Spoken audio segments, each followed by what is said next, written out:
something bad to us, we are going to do things to you that have never been done before. We the people tell the government what to do. It doesn't tell us. We the people are the driver. The government is the car. And we decide where it should go and by what route to do. We the people are free. And I hope we have once again reminded people that man is not free unless government is limited.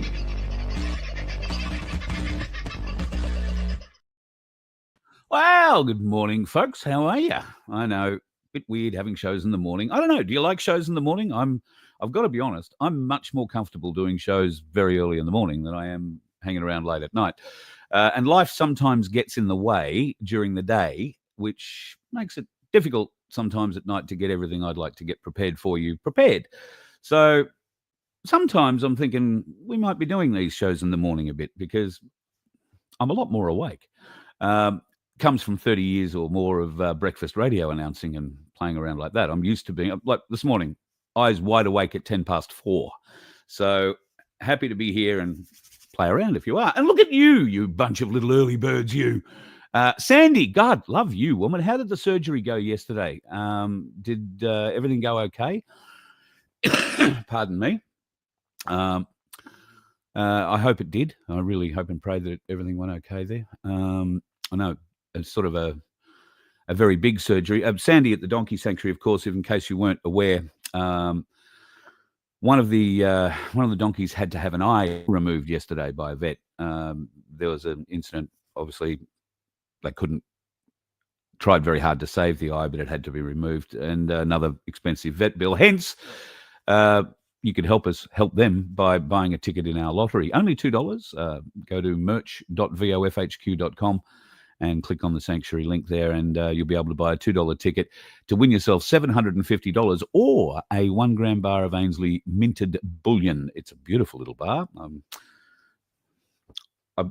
carrying it around in my wallet for you so that I can post it to you as soon as but I haven't got my wallet on me at the moment, so I can't show it to you. It is a beautiful little minted bar, all yours.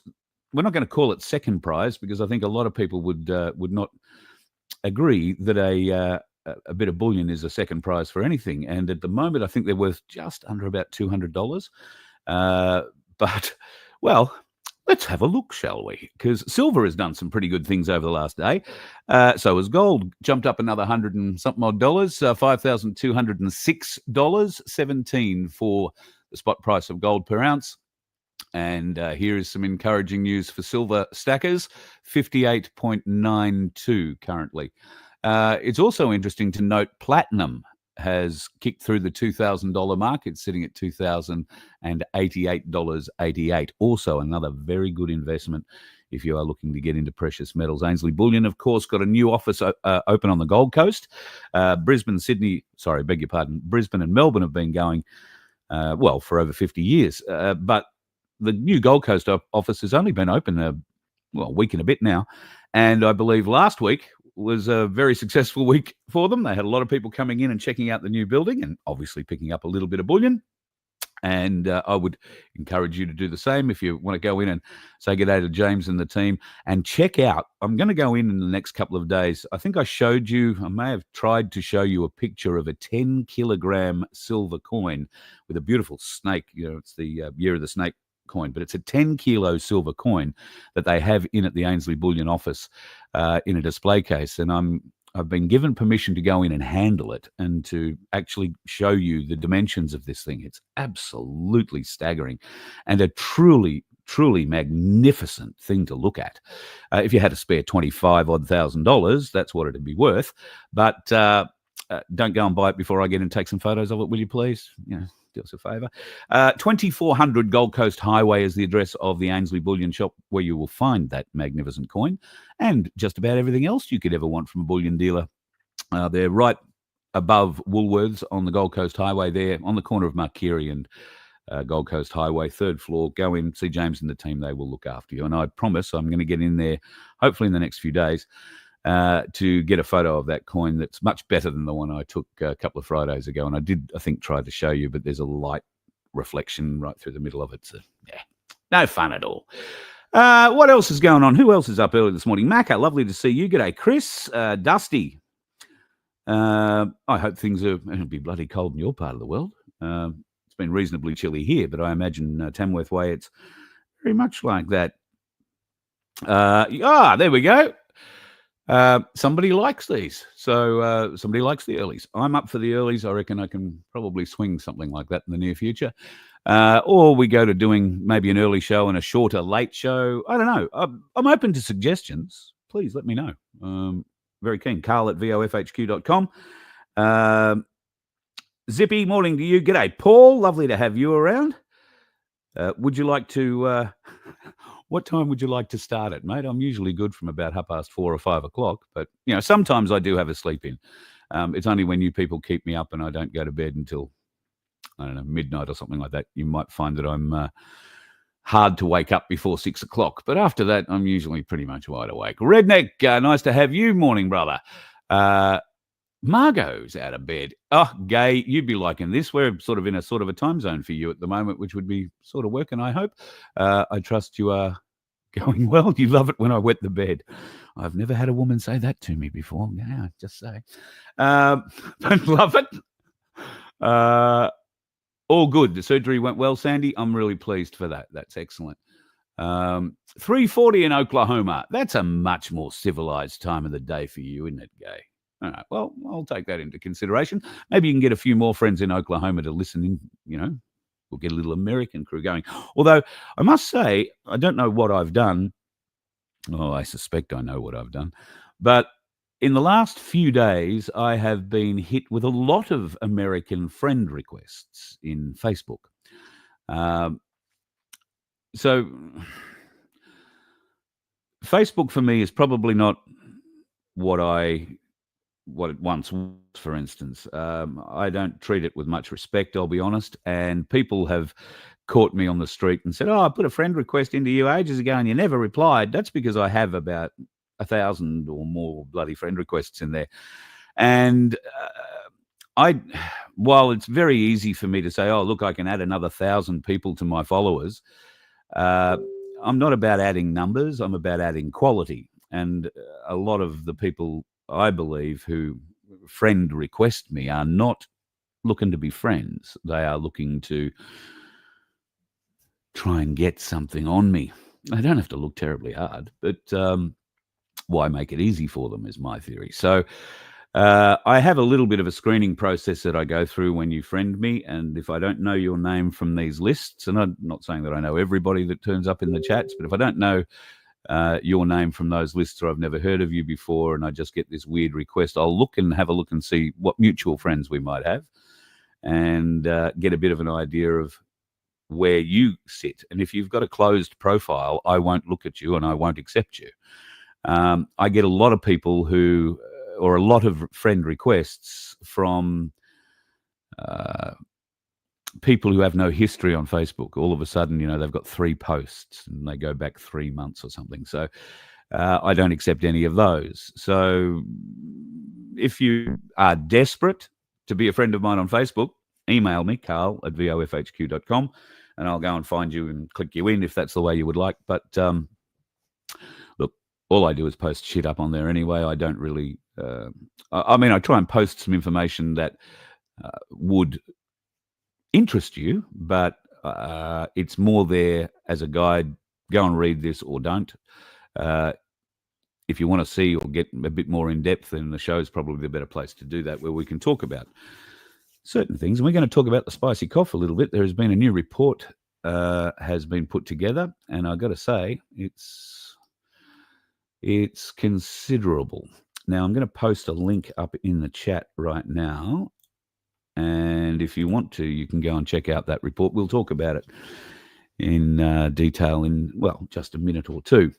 Other than that, life, the universe, and everything progresses. There'll be a bit of news here in the not-too-distant future about things going forward. I am desperate to get back out on the road, and I'm very keen to come and see a lot more of you folks. So we're going to do that very soon.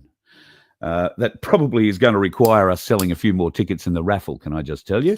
But we'll also have a few other things available. And for those folks who have already called me up about these, if you are interested, it shines nicely, doesn't it? If you are interested in 10 1/10 Ainsley Bullion Byron Bobs in our beautiful Voice of Freedom, printed up by Vince containers, I have, I think, 3 people who've already asked for one of these. We're selling them for $100. So that basically means it covers our costs in postage. We've got 2 lots of postage, Vince to get these things to me, and then me to get these things filled up with silver to you.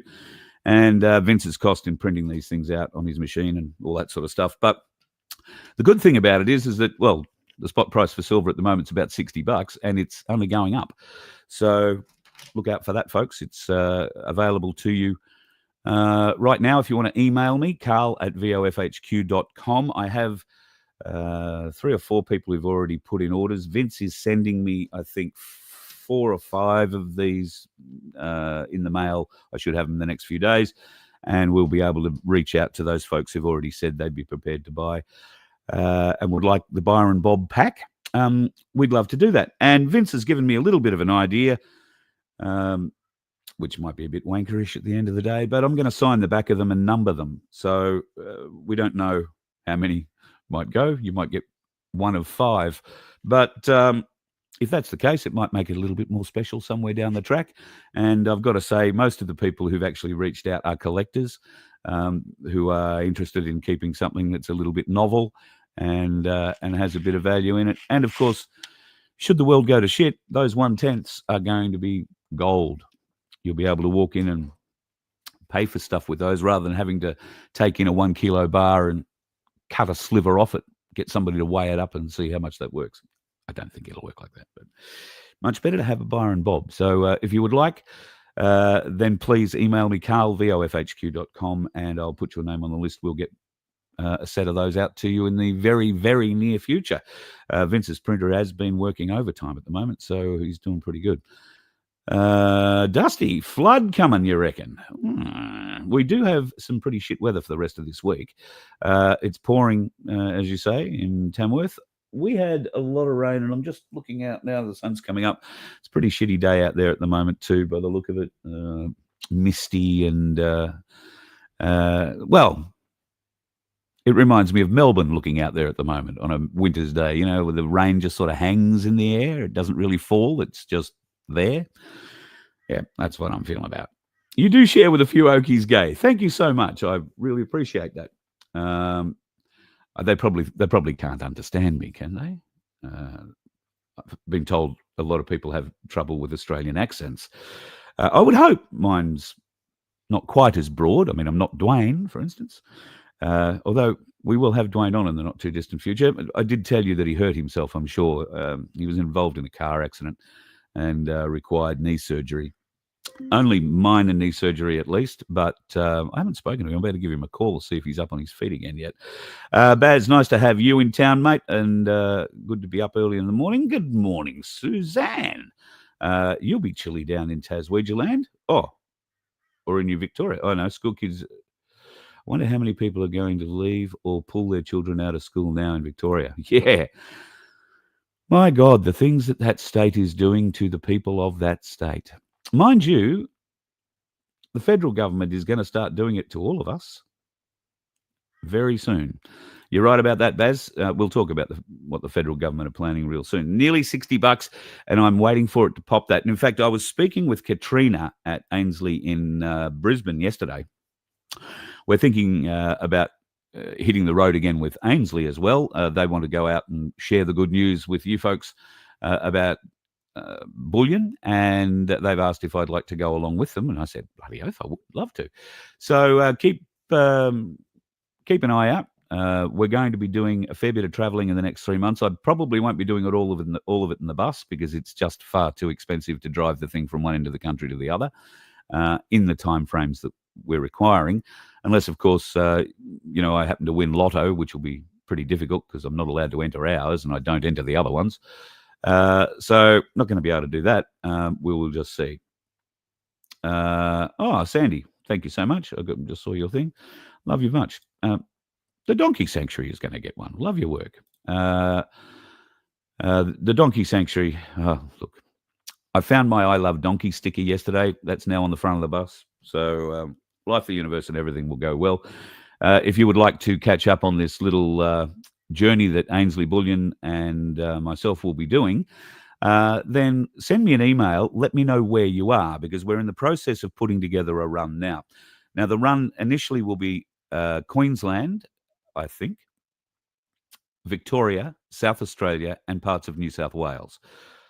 Planning to do this at different times in, without putting too fine a date on it, September, October, November, and would love to see as many of you as possible in those places.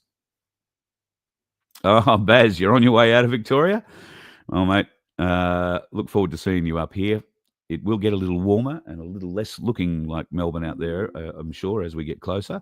Paul, up there in Toowoomba, been fairly foggy, misty, some rain. Yeah, well, Toowoomba is, for those folks who don't know, about 1,000 feet above sea level, or above Brisbane sea level. Oh, that'd be sea level. And it does get quite chilly in Toowoomba in winter. In fact, quite remiss of me to say that there is nowhere in Queensland that you can buy warm clothes when it gets really cold, like this Tasmanian grey jacket. I tell a lie.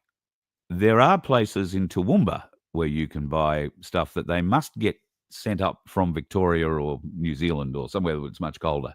They do have thicker clothes out there. I got caught out there at I was actually I was going to an event at the Oakey military base, actually. I was staying out there a couple of days and got freezing cold and had to go and find a jacket of some kind. And I was a bit light on funds, as I always am. Nothing's changed. And I found what I thought to be an affordable jacket. I think it was about $49, I think I paid for it. And I thought, well, it's all I can afford. It's going to have to do. I'll just wear lots of other clothes underneath it. Well, this is still a very warm jacket, or it was a very warm jacket until somebody stole it from me. They must have needed it more than me. So, hey, I'm happy for them to have it if they needed it more than me. So this is the now warmest jacket I've got. Thank you, Black Sheep. Marvellous man that you are. You're on your way up, mate. Well, you'll have to let me know where you land, and we'll catch up. I'm very keen to catch up with everybody. You know that. No show without punch. So if you would like to have me, if you would like to learn more about bullion, gold and silver and platinum, and this isn't a sell, this is just a conversation. Ainsley Bullion don't sell you stuff, right? I mean, they will if you go and say, hey, listen, I'd like to buy an ounce of this or an ounce of that, or a kilo or a ton, they'll happily sell it. But these Ainsley Bullion nights are not about sell. They're about educating you to how to build wealth. And they do a bloody good job of it. And it's not hard to see why when the current price is sitting at $58.92. And yesterday, as I said, I was talking to Katrina. She suspects, as do I, that it will go through $60. She thought later this year.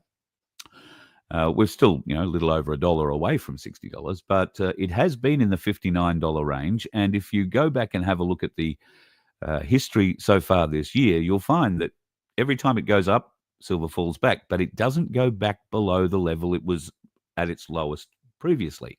It stays that little bit higher. This time the drop went back to about $56, just over $56, sat there for a week or so, and now overnight it's 57, I think it was yesterday, and it's jumped again overnight now. So there's been something like a 60% increase in the price of silver since the start of January.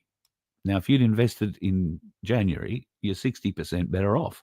You name me somewhere else in the finance world that gives you that kind of return and allows you to build real wealth. So if you want to learn more about it, then let us know. We would love to come to your town and have a meal, have a chat, have a catch up, and do all those good things,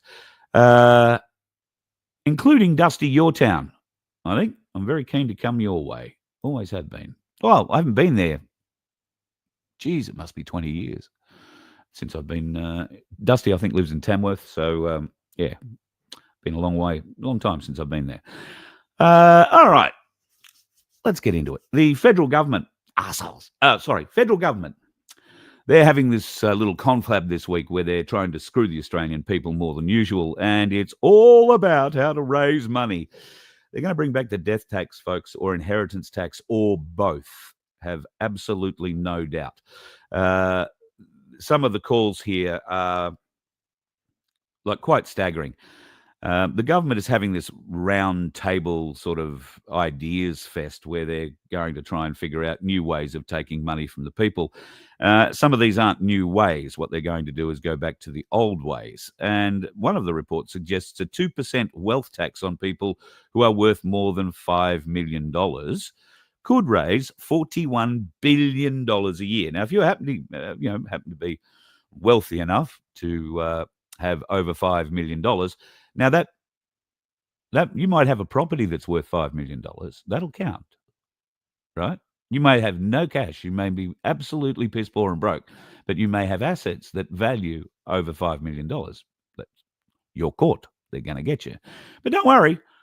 They're going to get you in other ways too. Also found a reintroduced inheritance tax would raise $10 billion, as well as reducing intergenerational inequality. That means that if you're lucky enough to have parents who scrimped and saved and prepared themselves for their own self-funded retirement, and they've got a little bit left at the time they die, that means they're going to come take that from you. All right? They're going to instigate another little tax so that you will never be as wealthy as your parents, and that money they're going to take off you, they're going to give to the people who didn't scrimp and save, who sit on the dole, who bitch and moan, who go to protests and raise false flags. They're going to go to pay for the immigrants who need a new house. Not for the Aussies who need a new house, because Albo Sleazy and his group have been claiming they're building 100,000 houses a year now for how many years? 2 or 3? And they haven't even built remotely anything like that number. These are lying, thieving bastards who are stealing our money at every opportunity. When will people wake up? I know you are, but how do you wake up your neighbor who looks at you and says, conspiracy theorist? Right? Well, the fact of the matter is, and look, some of these people will even justify it. Oh, well, the country needs the money. The only ones who'll justify it are the ones who won't be hit by it. But everybody will be hit by an inheritance tax. Everybody. And this is a way of stopping intergenerational inequality. So the rich can't hand down their money to their kids because that'll keep the kids rich. So we're going to take the people who've been conscientious, who've worked hard, who've built businesses, who've employed people, who've made money for the benefit of their family. They're going to take that off and redistribute it to the lazy fucks who couldn't be bothered, or who weren't smart enough, or who have just got on the drugs, got on the drink, got off of life. Absolutely friggin' disgusting. And there is a ton of it. So the tax would raise $41 billion even if family homes and superannuation were exempt. But they're not talking about making family homes and superannuation exempt. If you limited it just to the 200 richest households in the country, you would raise $12.5 billion a year, some goof said. Many developed economies, including the US, UK, Japan, and most of Europe, had an inheritance tax or something that functioned as one. So what? So what? There's a lot more wealth in Europe than there is in Australia. We know we got a whole heap of Europeans and other parts of the world come to live here. It's making Australia poorer by the friggin' day. A couple of generations ago, Australia had a probate tax and a succession duty that raised 0.36% of the GDP, which was, if reintroduced today, would deliver an extra $10 billion in revenue. Take.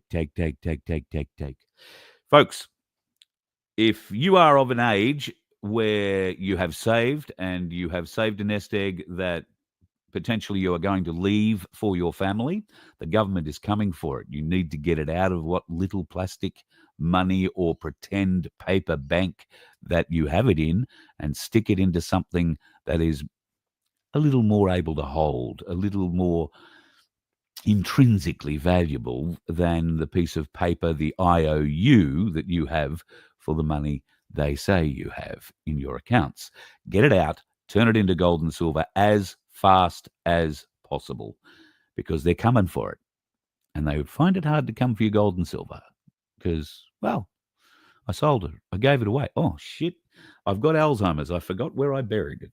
You know, who buy it under $5,000 lots? That's my suggestion. Buy it under $5,000 lots. That way it doesn't get reported that way. But don't take my advice. I don't give financial advice. I'm useless when it comes to financial advice. Ask Vince about my bank account. However, I will tell you, the best way to try and save and protect your money and protect your wealth, not your money, your wealth going forward. And if you want to hand that wealth down to your children, or a portion of it, very soon the only way to do that is going to be through precious metals without having it taxed the ass out of it. They're coming, folks, and they're having a big meeting in Canberra this week about it. The Treasurer is pulling both of his dicks very hard. And Albanese, I think, has probably joined in as well. They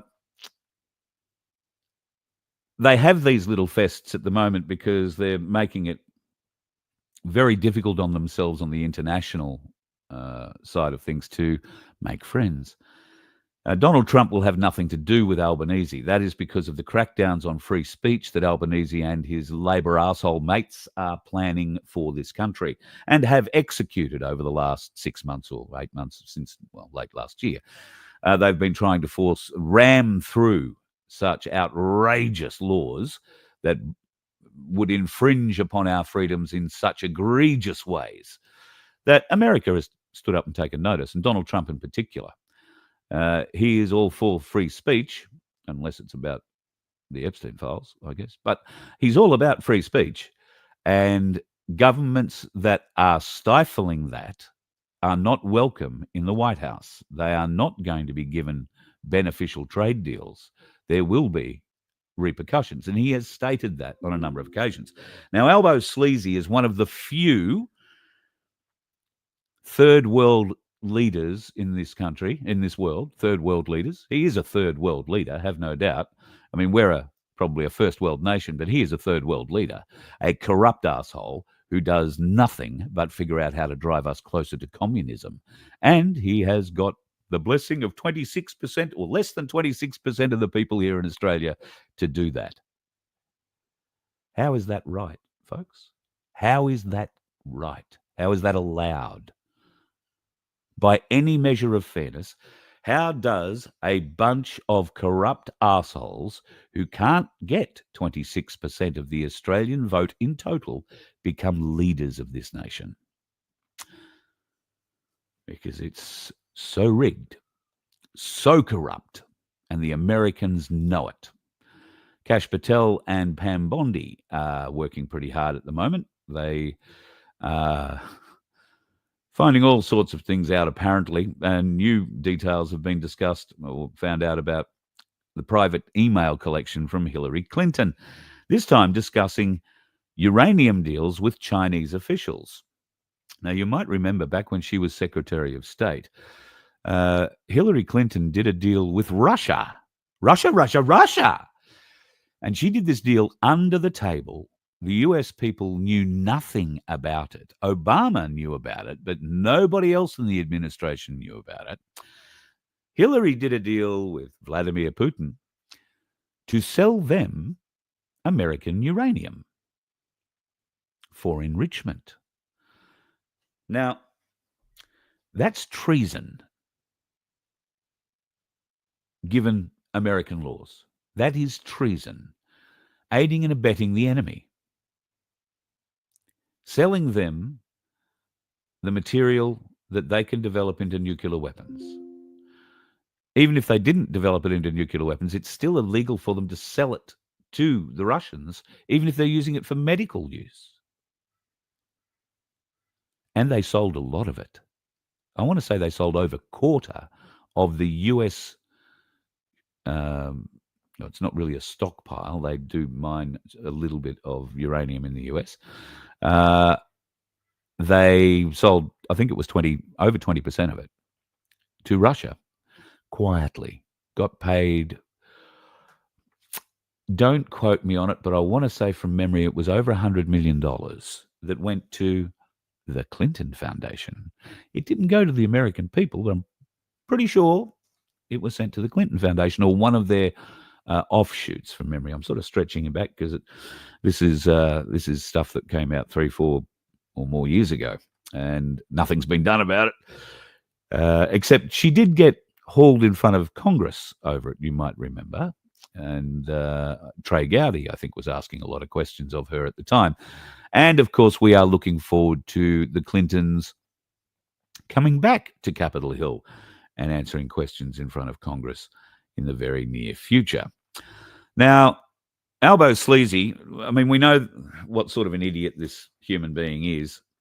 The problem is we seem to dismiss the fact that he's an idiot and say, oh, poor Albo, he's just an idiot. The man isn't an idiot. He is a deceptively evil man with no morals, no scruples, and very few brains. He's easily led and easily pressured into situations. Bibi Netanyahu is very unhappy with him. History will remember Albanese for what he is, a weak politician who betrayed Israel and abandoned Australia's Jews. Bugger you, Bibi. This weak politician abandoned Australians. Bugger the rest of the world. Bugger you, Jews. He abandoned us. And you were all for it. All for it. Oh, you know, he's an awful human being because now we want to recognize Palestine under the Albanese government. And, you know, they're making life difficult getting Israeli politicians into Australia to speak and I imagine ramp up the woe is us cause, trying to ramp up the anti-Semitism argument that we are all anti-Semitists and, oh, you know, it's an awful, picking on the Jews, it's all, they're doing it again. Fuck off. The world is sick and tired of your whining and your bleating. The world is sick and tired of listening to you cry and watching you decimate women and children.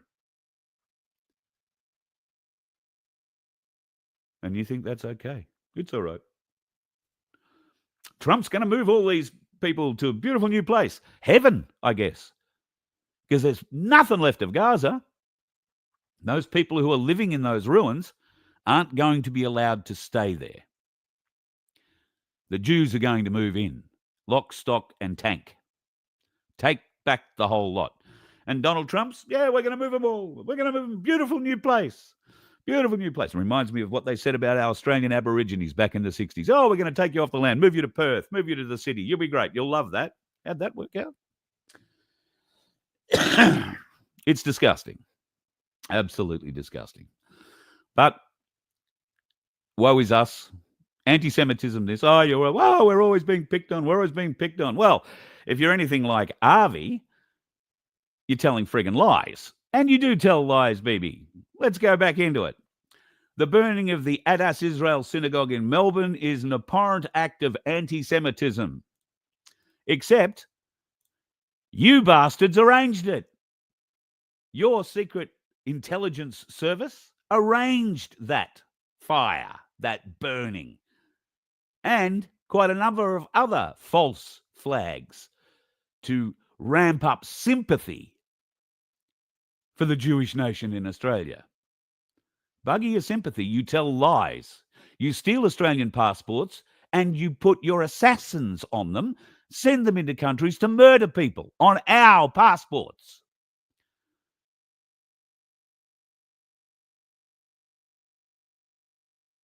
Disgusting. And then you expect to be treated like human beings, when all you can do is treat us like goyim. I don't care, baby. I don't care for you, your politics, your Zionist bullshit at all. I don't care for Avi's either. And you want a good excuse? You saw the show maybe the other night the last evening show that I did. What's today? Thursday. So it'd be Tuesday night on Avi's little hatchet job on probably not the nicest woman in the world, I've got to admit, and certainly not the smartest with her woke agenda. But what he did is essentially exactly what the Nazis did to the Jews in Germany. Intimidation, bullying, harassment from 1933 to 1938. Bullying and harassment. But here's how Avi promoted his little event. Caught on camera, anti-Israel activist attacks reporter for asking questions. No, he answered your questions, Avi. He answered your questions. What he did was try and take your microphone off you because you were insulting him and had continuously insulted him from pretty much the moment you walked up on him. You walked away from the little conflated group of upset Jews you had meet you in front of this hairdresser shop, and you walked across the road to harass a man who was leaning against a post watching what was going on. He wasn't shouting obscenities. He wasn't mouthing anything. He was just simply watching. You took the opportunity, because you've had a history with him, to go over and try and one-up him. And he kicked your ass. Every time you asked him a question, he had an answer that kicked your ass. It obviously upsets you because, like most low intelligence human beings, you immediately go to insult. And I suppose I've done nothing less this morning, but you go straight for the insult. To provoke, to prod, to push. And yet you will hide behind your religion, because if I provoke you like that, I'll be an anti-Semitist, won't I? That's how you'll label me. I'm not anti-Semitist at all. I'm anti-bullshit. I'm anti-bullying. I'm anti-intimidation. I'm anti-lies. And you're doing it all. You're a weak, gutted human being. And some of the shit that I've seen from your site over the last, and how you spin, right? Avi is accusing everybody else of spinning the story. No, Avi is spinning the story. And if you go and watch my show of last Tuesday night, you will see that this gentleman who attacked Avi didn't attack him, hasn't been charged, although the police were very interested in Avi's cameraman, who reached over the top and started throwing punches, allegedly. Then I watched a video yesterday of Avi's security guard, a masked man who didn't want to show his face, a bloody huge gorilla of a human being, who decided that he was going to be the enforcer. And Avi, like one of those annoying little dogs that sits on your fence and yap, yap, yap, yap, yap, yap, yap, yap, yap, is abusing people who are sitting inside a venue having a meal, and they're out on the, as there's a lot of that sort of dining, I forgot the name of it now, out on the streets in Melbourne, and he's just pulled up at the barrier. He hasn't crossed into the shops area. He's stood up the barrier and abused these people and prodded them and pushed them until they got angry. And they'd asked him to leave. This is a Jewish man who does not respect anything you say to him. If you ask him politely, please leave, or like that woman said, get out of my shop, or like the bloke who he harassed across the road from that shop the other day said, get out of my face, Avi. He even asked the police to have Avi removed because he was harassing him. The police were standing right there, and what did they do? Gutless pricks, moved away. Let Avi do his thing. Yeah, no, Avi will be right. Let him go. And they only moved 3 meters away, still close enough to be involved should there be an incident. And what happened? One of Avi's insults, where he accused this bloke of being a capo, a Jew who helped the Germans in the Second World War find other Jews and kill them, was a bit one step too far for this fella. And he didn't hit Avi. I personally would have taken or made an attempt to punch his fucking head in. But he didn't. He just tried to take the microphone off him. Avi screamed. Avi cried. Avi carried on. Avi's cameraman reaches over, allegedly, and starts, And then the police are there. The police were only interested in talking to one person about an assault, and that was Avi's cameraman. The person being assaulted, they spoke to him. That was the fella in the background of the shot that I played. And Harvey sat there like one of those little yapping dogs, crying his ass off again, trying to figure out a way that he could protect his cameraman. Another one, it's always people associated with Harvey who get charges against them that they plead guilty to and it goes away. And, blokes like this James fella, I think his name was, he might have had charges against him, but they were dropped. Not at this time, but at other meetings they've had. Harvey's just a weak human being, a weak, gutless, snivelling little prick who is engineering his programs for you. You see, you haven't been out on the streets to give him anything to talk about recently. He had to go and get this fella at Nick Patterson's to turn up wearing his whatever wind sheeter he was, promoting whatever bloody group it was. Big African fella. Apparently Harvey's used him before. There's more pictures of it allegedly where he's reeled him out. That same fella wheeled him out to provoke instances at other protests. And I'm sure Harvey probably won't use that bloke again, but he'll do it again coming up on August the 31st. Have absolutely no doubt. Harvey needs to be shamed, folks. Whenever you see him, point at him and shame him. Shame, shame, shame. Turn your back on him. If he comes to you with a microphone for a comment, shame, shame, shame, turn your back on him. Weak, gutless, snivelling little prick who can just spin. I'm so disgusted in you, Harvey. Some people had high hopes. I've been keeping an eye for a while, but clearly you now feel you have the right to go and engineer your own stories because, well, your abuse, your bullying and your intimidation tactics on the Kiwi woman who owned that shop didn't really work for you, did it? She kind of owned you. And if she wanted to, she could have you charged with trespass because after the first time she asked you to get out, which was one step in the door practically, she asked another 11 times. You ignored her 11 times after that. And then you followed her out of the store. Then you blocked her way with you and your cameraman back into the store. And then she had to push past you. You pushed back. And you followed her back into the store again. You should be charged, my friend. You should be charged. I don't think there is a policeman in Victoria who's brave enough to charge you. Oh, it'll be so anti-Semitic. You are weak, snivelling, sick human beings, all of you.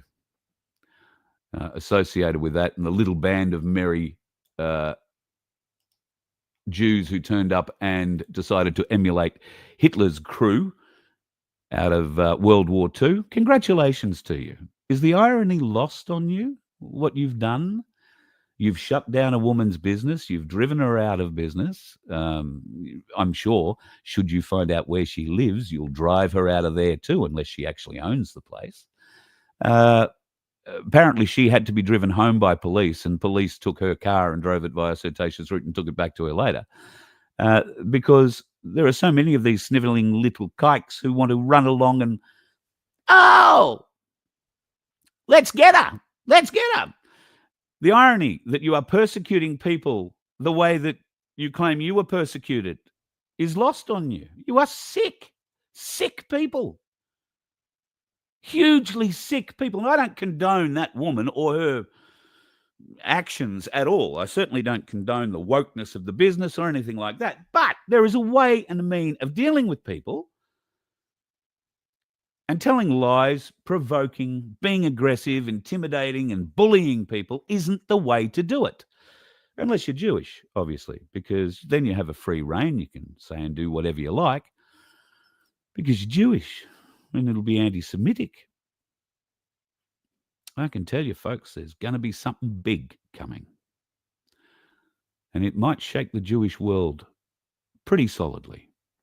I know there are wonderful Jewish people. I have friends who are beautiful, wonderful human beings and want nothing more than for the world to live in harmony. They have no hatred towards Palestinians, and they have lived in Israel. I'm not sure Or, in fact, one of them would certainly have been through the National Service. So they are well versed in the situation there. And even they are calling out the Zionist Netanyahu corrupt government for what it is. A Lucifer worshipping cult, as far as I can tell. Not the Jewish people, just the Zionists, the political, the propagandists. That's what Zion is. As the Zionist party that Netanyahu leads are a bunch of political motivators who want to make change politically that will always aid and benefit Israel and put everybody else below them. It is not a tenable situation, folks. And unfortunately, the madmen in Israel in charge are never going to see that.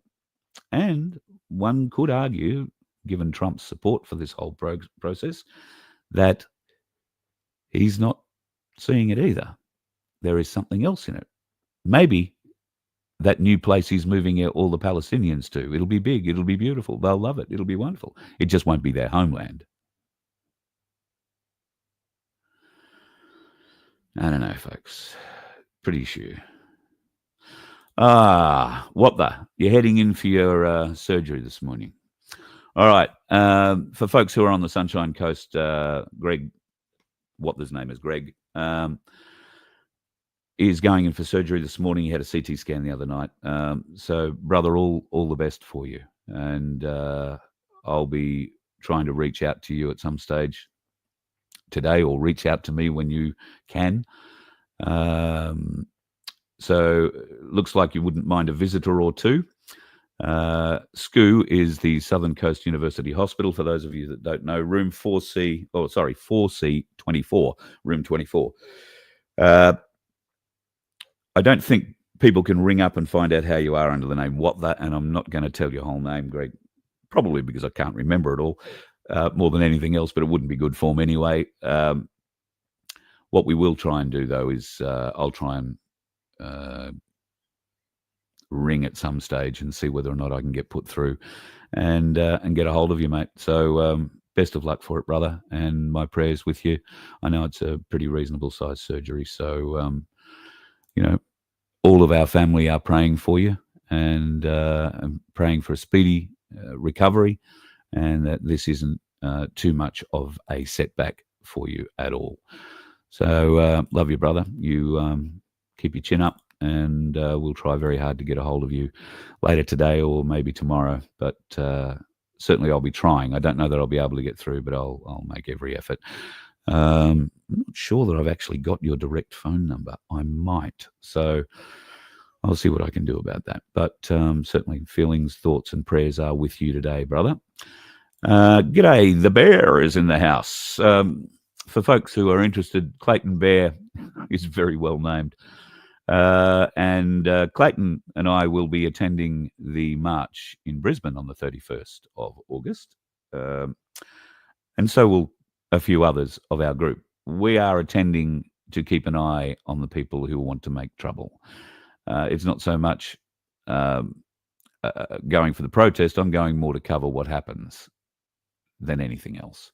And if you want to be part of that, then we're probably going to catch a train.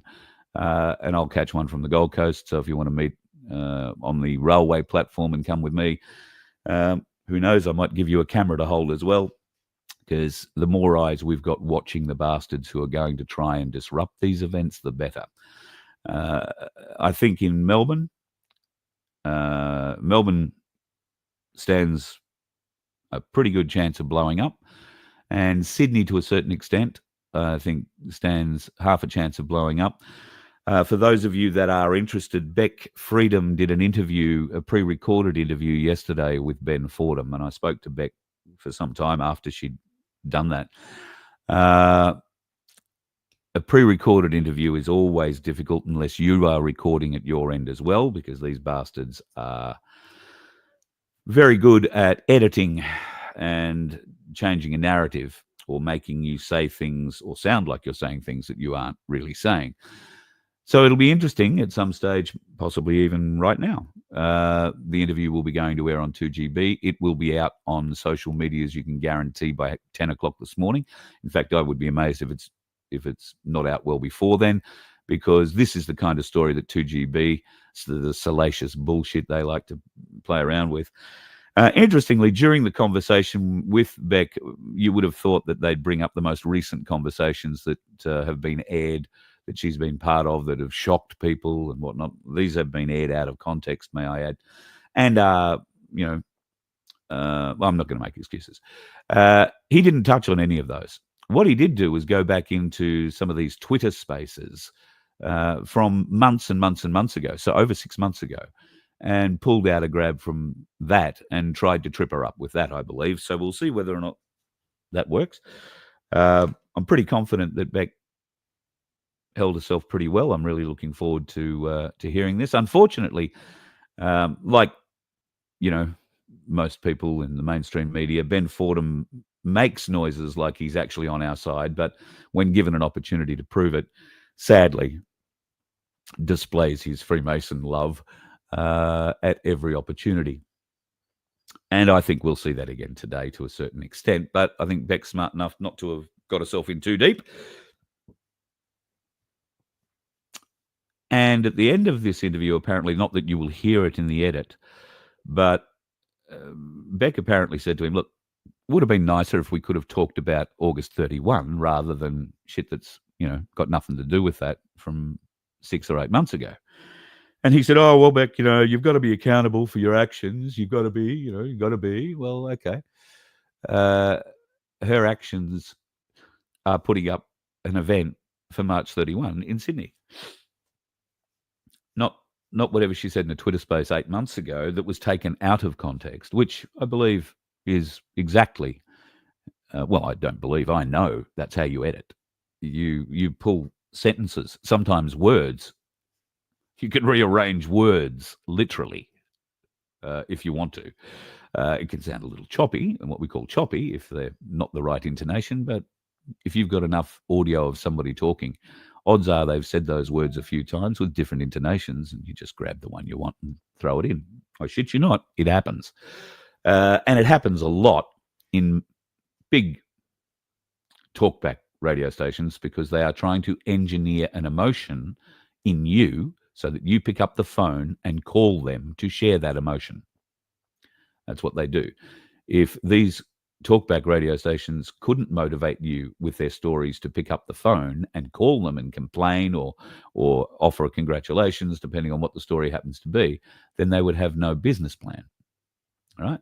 So they are entirely based, their whole business plan is based on your emotion, getting you triggered enough to pick up the phone and ring. So,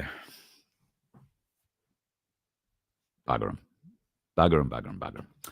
All right, what have we been doing? Shit, I've gone nearly an hour. I don't know. Are these early shows too long if I'm going to go an hour? If we're going to do that sort of thing, I'd like to know if that's something that people want or not. Email me is the best way to do it. I'd be very keen to do that. Email me, carl@vofhq.com, and give me an idea if you like these early shows, or we can move. A little bit of out of this world information. A mystery object is tearing towards Earth at breakneck speed. It was thought that this was a comet, but now it's displaying properties that make it less comet-like and more like a very large and weird question mark, possibly a UFO. Scientists warn that this odd entity, which they call 31 Atlas, could be an extraterrestrial craft set to launch probes on our planet. Right, it's more than 12 miles across, 19 kilometers wide. It's tearing through the solar system on a trajectory that will bring it to within about 170 million miles of Earth, 274 million kilometers for those of us who speak the right language. And it's all going to happen before Christmas this year, December the 19th. Now, I love the way that these people get funded, right? These are university type people who've been funded to investigate UFOs for the UK's Ministry of Defence. Now, they said it's not beyond the realms of science fiction that 31 Atlas could be an alien spaceship of some kind. It's an unusual size. It's got unusual acceleration, unusual course, and unusual behaviour. Is it changing course? Is it slowing down, speeding up? All these things are quite possible. It's too large to be an asteroid, apparently. Although I didn't know asteroids in space were limited by size, but there you go. I suppose after a certain size, they become a dwarf planet or a dwarf something. And if they get bigger than that, they become a planet. So I guess that's how that works. Its rate of acceleration seems unusual for a natural object. So it's getting faster, or is it speeding up, slowing down? Currently, it's traveling at about 209,000 kilometers an hour. And NASA says that's the fastest thing that's ever come into the solar system. But it gets better. They spotted it very late. That's because it's sneaky. It's coming from behind the sun. So we can't see what it's doing. We can't see it making its braking maneuvers and changing direction, because apparently it's slaloming through the solar system. You know, it's come around, you know, Uranus and Saturn and Jupiter and slaloming its way through the thing, passing Venus, Mars, and Jupiter. There you go. They're the three. It's like it's on a map survey mission. Very low probability of that happening naturally, according to the POMS. In fact, a 0.005% probability. So very statistically minute that it is a celestial or space object. More likely it's something that is being controlled. A lot of talk about us being ramped up in Project Bluebeam again, folks. A lot of talk about Bluebeam coming back to life. And, well, there are numerous indications which we've been talking about for numerous years now. Another one is about to come upon us. You remember Mickey Mouse, the 10 to 2 sign, 10th month, second day, October the 2nd, I think. That's another prediction for a big military style event. Yeah. Believe it when I see it, folks, like you will. Doesn't mean I'm not praying for it to happen. We do need something to break, but and apparently it's wrong to wish for that thing to break to be Albanese's neck or his government. That'd just be the wrong thing, because they do so much good for the 26% of Australians that voted for them. I think that'd be, wouldn't the 26% of Australians, that would probably include all the Labor Party voters, all the sycophants that work for the Labor Party, and all the people too scared in the bureaucracy to stand up and act like human beings and protect the rest of this nation. That'd be the 26% that actually voted for the thieves that are currently running this country. Wouldn't have mattered. If the other thieves had got in, we'd probably still be in the same bucket. Speaking of buckets, I've got a bit to go and do today, so I'm going to leave you to go and do what you've got to go and do today. There is something I would like to leave you with. Here is a Muslim gentleman from the UK who'd like to explain why nobody cares. English rejects are holding nationwide protests in Australia 31st of August. Can you believe that?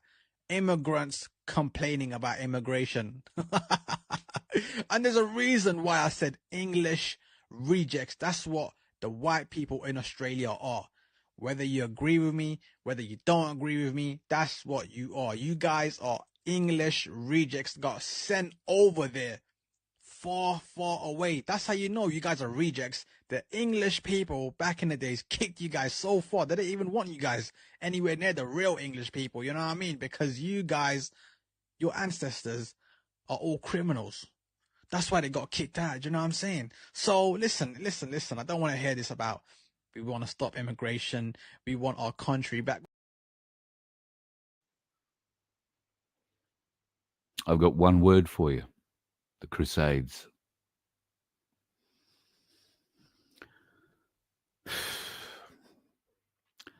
Little Muslim with a big mouth and very little understanding of Australian insult culture. If he thinks that any of us are going to be truly insulted by that, he's got a smaller brain than I would give him credit for, and that's saying something.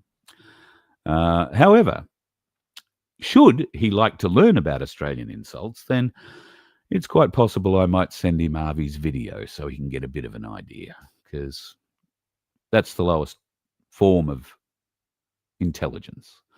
When you've got a microphone in your hand and a camera over your shoulder, the lowest form of intelligence is exhibited by throwing insults to gain reaction. And yes, I've been guilty of it, and I'm sure I'll be guilty of it again. I've insulted Harvey left and right, but I know the weak-gutted prick won't be brave enough to call me on it. He'll get somebody to call me anti-Semitic, though. You watch. Have a good day. You Bye. let one ant stand up to us, then they all might stand up. Those puny little ants outnumber us 100 to 1. And if they ever figure that out, there goes our way of life. It's not about food. It's about keeping those ants in line. That's why we're going back. Does anybody else want to stay? Let's ride!